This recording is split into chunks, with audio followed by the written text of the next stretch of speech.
আমার মন মজাইয়া রে দিল মজাইয়া রে মুর্শিদ নিজে এর দেশে যায়। আওয়াজ দিয়ে বলেন না ইয়া ওলি আল্লাহ, আর একটা আওয়াজ দিয়ে বলেন না ইয়া মুর্শিদ।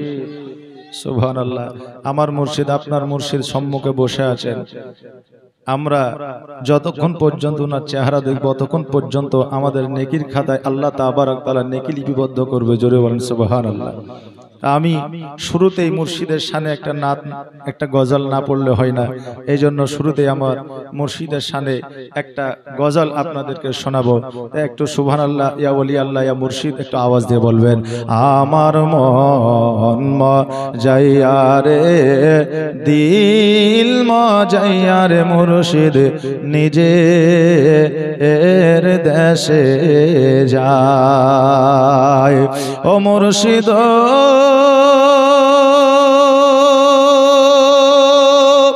একে আমার ভাঙানাও, তার উপরে তুফান বাও, ঝলকে ঝলকে উঠে পানি রে। ও মুর্শিদ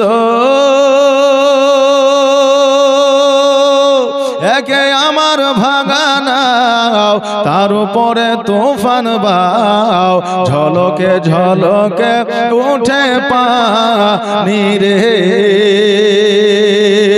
আগের নাওয়ারি রে কাঞ্চা বাঁশের বেড়া রে, বাজার লোটায়া নিল চোরে রে। আমার মন মজাইয়া রে দিল মজাইয়া রে মুর্শিদ নিজে এর দেশে যায়। ও মুর্শিদ সবার আছে জায়গা জমি ধন দৌলত নাহি তুমি, আমার মনে আছো শুধু তুমি রে। জোরে বলেন সুবহানাল্লাহ। ও মুর্শিদ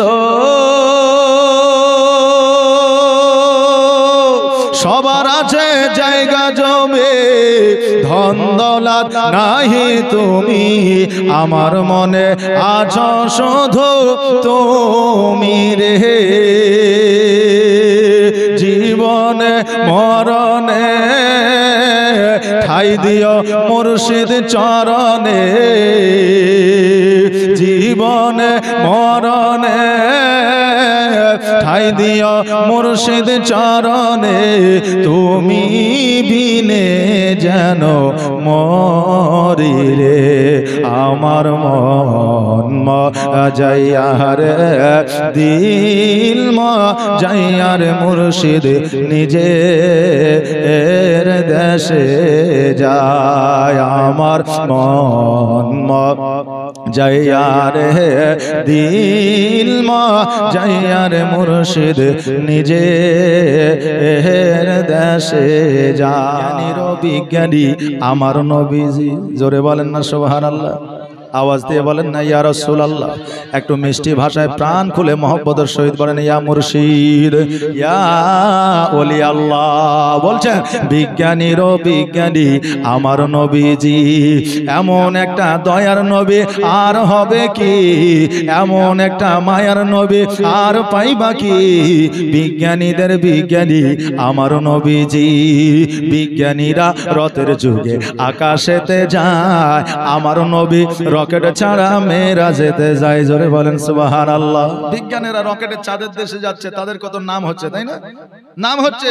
যারা বলেন নবী আমার মতো ছিল তারাও বলছে যে আমাদের ভারতবর্ষ থেকে একজন চাঁদের দেশে গেছে, কত পপুলারিটি অর্জন করেছে। আরে গাধা, তারা তো রকেটে করে প্লেনে করে চাঁদের দেশে গেল, কিন্তু আমার নবীজি সপ্তম আসমান ভেদ করে খোদ আল্লাহর সঙ্গে দিদার করলো। জোরে বলেন সুবহানাল্লাহ। যেখানে রকেটও নাই, প্লেনও নাই, বিমানও নাই, জাহাজও নাই, যে কিছুই নাই, তবু তবু আল্লাহর সঙ্গে দিদার করলো।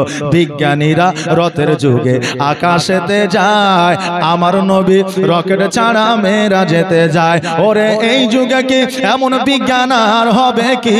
ওরে এই যুগে কি এমন বিজ্ঞান আর হবে কি? বিজ্ঞানীদের বিজ্ঞানী আমার নবীজি। আবু বকর সিদ্দিকের সাপে কামড়াইলো, আমার নবীর থুতু দিয়া ভালো হয়ে গেল। জোরে বলবেন না সুবহানাল্লাহ। ওয়াহাবীর দলেরা শুনে না, নবী যদি তোমার মতো হয় তাহলে তুমি একটা সাপে কামড় দাও মানুষের, ওই জায়গায় থুতু দিয়ে বিষ পানি করো, পারবে? পারবে যে? কিয়ামত পর্যন্ত পারবে না। আরে তুই তো দূরের কথা, হাসপাতালে নিয়ে গেলে আগে 100টা ইনজেকশন দেয়, তারপরে রক্ত পরীক্ষা করে বলতে পারে যে সাপে কাটা রোগীটা মরবে না বাঁচবে না, কি বলেন? যে কিন্তু আমার নবী কেমন বিজ্ঞান ছিলেন দেখেন। আবু বকর সিদ্দিকের সাপে কামড়াইলো, আমার নবীর থুতু দিয়ে ভালো হয়ে গেল। ওরে এই যুগে কি এমন বিজ্ঞান আর হবে কি? ওরে এই যুগে কি এমন ডাক্তার আর পাইবা কি? বিজ্ঞানীদের বিজ্ঞানী আমার নবীজি। আগের যুগের মানুষের অসুখ কম হতো, আর আমার নবীর কাছে আসলেই ভালো হয়ে যেত। জোরে বলবেন না সুবহানাল্লাহ। মানুষের রোগ কম হতো, আর রোগ হলেই নবীর কাছে আসলেই ভালো হয়ে যেত। তো নবী কি সেই আমলে প্যারাসিটামল, ক্যালপল, তারপরে ওমেসডি, প্যান্ডি এরকম কোন ওষুধ দিত নাকি? ছিল ওষুধ? নবী কি দিত? কিছু গাছগাছলা, কোরআনের আয়াত। জি, তাহলে তারা নবীর কাছে যাইয়া যদি কোরআনের আয়াত নিয়ে যদি সুস্থ হয়ে যাইত, তা আজকে আমার পীর ও মুর্শিদের কাছে যদি দোয়া তাবিজের জন্য আসি, তো সেটা কি করে শিরক ও বিদআত হতে পারে? যে তো সেটা কি করে বেদাত হতে পারে? আরে আমার নবীজি যখন আপনার কোরআনের আয়াত দিয়ে সাহাবীদেরকে তাবিজ দিয়েছে, তা আমরাও কিয়ামত পর্যন্ত আমাদের মুর্শিদের তাবিজ নিয়ে আমাদের জীবনটাকে ধন্য করে নিব। জোরে বলেন সুবহানাল্লাহ। কি বলছেন? আগের যুগের মানুষের অসুখ কম হতো, আর আমার নবীর কাছে আসলে ভালো হয়ে যেত। ওরে এই যুগে কি এমন ওঝা আর হবে কি? বিজ্ঞানীদের বিজ্ঞানী আমার নবীজি। এমন একটা দয়ার নবী আর হবে কি? এমন একটা মায়ার নবী আর পাইবা কি? বিজ্ঞানীদের বিজ্ঞানী আমার নবীজি। এতিম হয়ে কাঁদি না কেন তোমরা বলতে পারো? আমি এতিম হয়ে কাঁদি না কেন তোমরা বলতে পারো? এতিম ছিলেন আমার নবী, এতিম আমিও। নেই বাবা মা আমার, নেই যে বাড়ি ঘর, নেই বাবা মা আমার, নেই যে বাড়ি ঘর।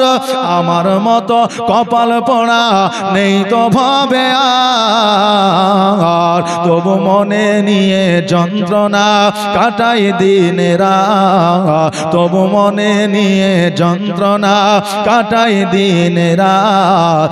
এতিম ছিলেন আমার নবী হযরত মুহাম্মদ, এতিম ছিলেন আমার নবী হযরত মুহাম্মদ। আমি এতিম হয়ে কাঁদি না কেন তোমরা বলতে পারো? আমি এতিম হয়ে কাঁদি না কেন তোমরা বলতে পারো? এতিম ছিলেন আমার নবী, এতিম আমিও। নিরালাই গো মুর্শিদ পাইলে নিরালায়, পাইলে নিরালাই গো মুর্শিদ পাইলে নিরালায়। দুই কদমে চুমু খাবো, দুই কদমে চুমু খাবো, চরণ ধুলি মাখবো গায়ে। পাইলে নিরালাই গো মুর্শিদ পাইলে নিরালায়, পাইলে নিরালাই গো মুর্শিদ পাইলে নিরালায়। আর আমি কান্দি বাংলায় বসে, দাও গো দেখা স্বপ্নে এসে। আর আমি কাঁদি বাংলায় বসে, দাও গো দেখা স্বপ্নে এসে। কান্দি একা বসে বসে, কান্দি একা বসে বসে আপনাকে পাওয়ার আশায়, পাইলে নিরালাই গো মুর্শিদ, পাইলে নিরালাই। সবাই বলেন একটা আওয়াজ দিয়ে, পাইলে নিরালাই গো মুর্শিদ, পাইলে নিরালাই, পাইলে নিরালাই গো মুর্শিদ, পাইলে নিরালাই। দুই কদমে চুমু খাবো, দুই কদমে চুমু খাবো, চরণ ধুলি মাখবো গায়ে, পাইলে নিরালাই গো মুর্শিদ, পাইলে নিরালাই, পাইলে নিরালাই গো মুর্শিদ, পাইলে নিরালাই। আর দয়াল নবী কত দূরে, লোহিত সাগরের তীরে, আর মদিনারি সোনার ঘরে, মদিনারি সোনার ঘরে আছেন তিনি সর্বদাই, পাইলে নিরালাই গো মুর্শিদ, পাইলে নিরালাই।